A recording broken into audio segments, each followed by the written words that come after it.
Bonjour Yann Brossard. Bonjour Alex Bouillaguet. Il y a un an, Emmanuel Macron décidait de prononcer la dissolution pour clarifier, disait-il, c'était son argument, la situation politique après les européennes. Est-ce que de fait, la situation politique n'a pas effectivement été éclaircie? Le RN s'impose comme la première force avec ses 125 députés. C'est pas la gauche? Pas du tout. Je pense qu'il ne faut pas oublier le résultat du second tour des élections législatives. C'est effectivement le président de la République qui a décidé de cette dissolution. Et à l'issue du résultat des urnes, c'est le nouveau Front populaire qui est arrivé avec le plus grand nombre de sièges. Et donc, j'entends depuis quelques jours l'idée que le président de la République aurait eu tort de dissoudre. Le problème, ça n'est pas d'avoir dissous l'Assemblée nationale. Le problème, ça n'est pas d'avoir redonné la parole au peuple. Le problème, c'est que le président de la République a dissous et n'a pas tenu compte du message des électeurs. On aurait dû avoir un Premier ministre ou une Première ministre de gauche qui mette en place une politique qui revienne sur les réformes mises en place par Macron. Or, c'est tout l'inverse. C'est la même équipe qui continue et c'est la même équipe qui pourrit la vie des Français. Le RN se rassemble d'ailleurs aujourd'hui dans le Loiret pour célébrer sa victoire aux Européennes il y a un an. Il y a un grand meeting de Marine Le Pen, Jordan Bardella, puis il y a aussi leurs alliés européens comme le Hongrois Viktor Orban. Viktor Orban qui croit en la victoire de Marine Le Pen en 2027, c'est ce qu'il a dit hier. D'abord, et Dieu merci, ce n'est pas Viktor Orban qui décide de ce que feront les Français. D'ailleurs, mais vous voyez bien ce qui est en train de se passer ailleurs en Europe. Bien sûr que je le vois. De plus en plus de pays basculent vers le camp nationaliste. Je vois cette menace et je dis aux Français, regardez ce que font ces chefs d'État dans leur pays. Je dis à Marine Le Pen, dis-moi qui te soutient, je te dirai qui tu es. La réalité, c'est que partout dans les pays qu'il dirige, ces chefs d'État mènent des politiques réactionnaires honteuses. Viktor Orban, c'est une politique contre le droit des femmes. C'est une politique qui consiste, par exemple, à interdire la marche des fiertés. C'est une politique ouvertement raciste puisqu'il dit que son pays doit être dirigé par la race blanche. Enfin, voilà qui sont ces gens. Voilà avec qui s'allie Marine Le Pen. Et donc, les Français doivent le savoir. Si demain, le Rassemblement national arrive au pouvoir, voilà la politique qui sera menée en France. Sauf que ça n'a pas l'air de dissuader les Français puisque dans le dernier sondage ELAB de la Tribune dimanche, eh bien, en cas de dissolution, le RN serait à nouveau très très largement en tête des intentions de vote. Ça veut dire que la gauche reste inaudible. Ça veut dire que nous sommes intoxiqués par les sondages. Ça veut dire que si nous avions écouté les sondages au moment des élections législatives dont nous parlions tout à l'heure, le Rassemblement national aurait obtenu la majorité absolue. Je suis convaincu d'une chose, l'extrême droite n'est pas invincible. Et je veux le dire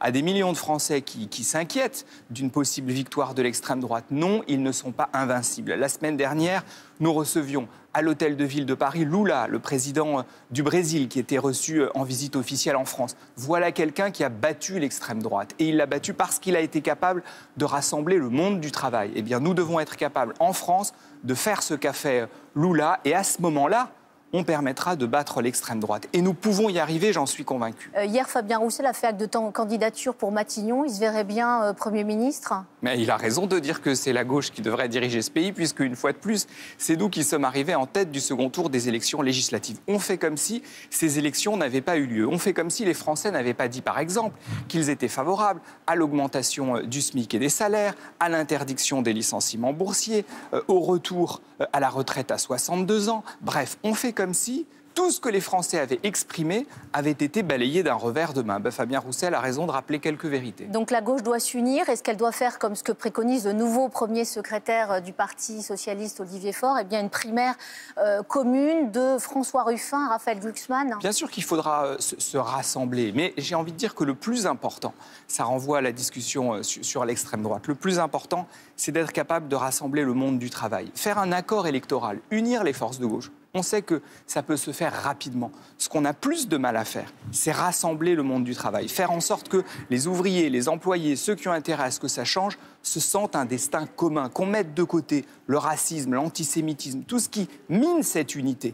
Eh bien ça, c'est notre boulot et c'est ce que le Parti communiste veut faire. Et pour moi, c'est à la fois le plus dur, mais c'est le plus important si on veut gagner. Le Conseil d'orientation des retraites préconise de repousser l'âge du départ à la retraite bien au-delà des 64 ans, jusqu'à 66 ans d'ici à 2070. Pour le corps, il n'y a aucun doute, c'est vraiment la seule option pour équilibrer le système. Je pense que le meilleur service à rendre à la nation, c'est de mettre à la retraite le Conseil d'orientation des retraites. Parce que, sincèrement, ces gens joue avec les nerfs des Français.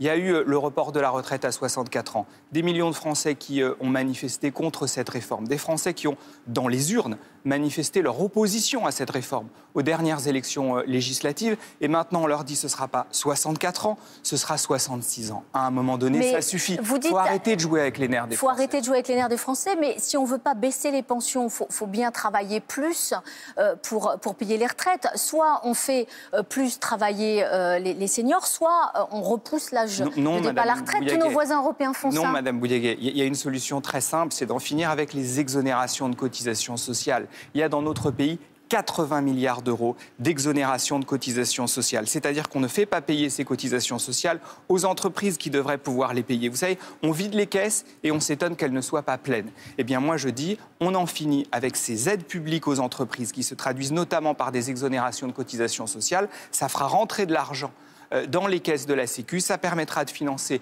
notamment nos retraites et nos hôpitaux et on s'en portera beaucoup mieux et on n'imposera pas des sacrifices supplémentaires au monde du travail. Il y a une majorité de députés qui a appelé à l'abrogation de la réforme de retraite de 2023. C'était un vote à portée symbolique. Le conclave des retraites se termine le 17 juin. Si ça débouche sur quelque chose, vous pensez que ça pourra se traduire dans une loi ou vous, de toute façon, c'est l'abrogation ou rien?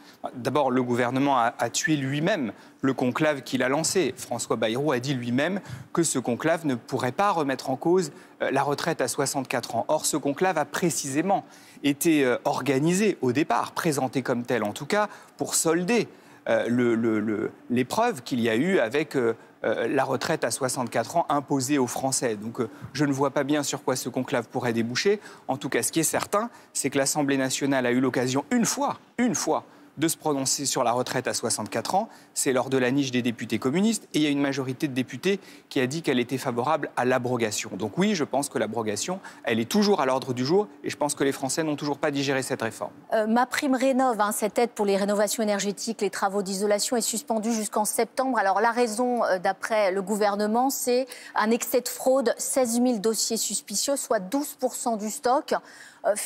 C'est pas mal de la remettre à plat et puis de la reprendre. Éric Lombard, le ministre de l'économie, s'y est engagé fin septembre. C'est un contresens absolu. Pour une fois que le gouvernement faisait quelque chose de bien en matière d'écologie, c'est-à-dire une aide permettant à des petits propriétaires de rénover leurs logements, de mieux les isoler, d'avoir moins chaud l'été, moins froid l'hiver, bref, de faire aussi du bien à l'écologie, de soutenir l'économie du BTP. Et tout ça, ils sont en train de le mettre en pause. Vous savez, le réchauffement climatique, lui, il n'est pas sur pause, il continue. Et donc, c'est un contresens absolu au moment où on a plus que jamais besoin de lutter contre le réchauffement climatique. Vous dites que le réchauffement climatique n'est pas sur pause et pourtant le Parlement, on voit en ce moment, qui détricote complètement le bilan écologique d'Emmanuel Macron.